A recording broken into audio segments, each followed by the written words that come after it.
Okay, so we're on gold at the moment, as you can see, XAU USD on 1 minute time frame.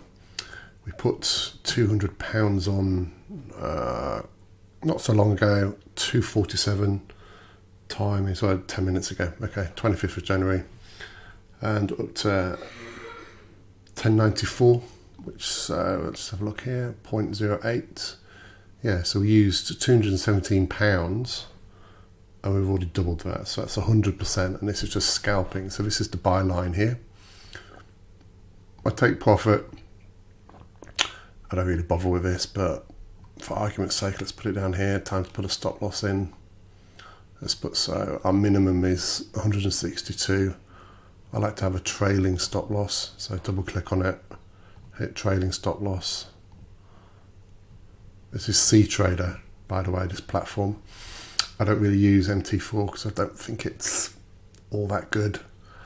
This, I mean 643, I mean I could close it here, 328, but I think I'm just going to keep this quite tight because at this point it can either break through or shoot back up.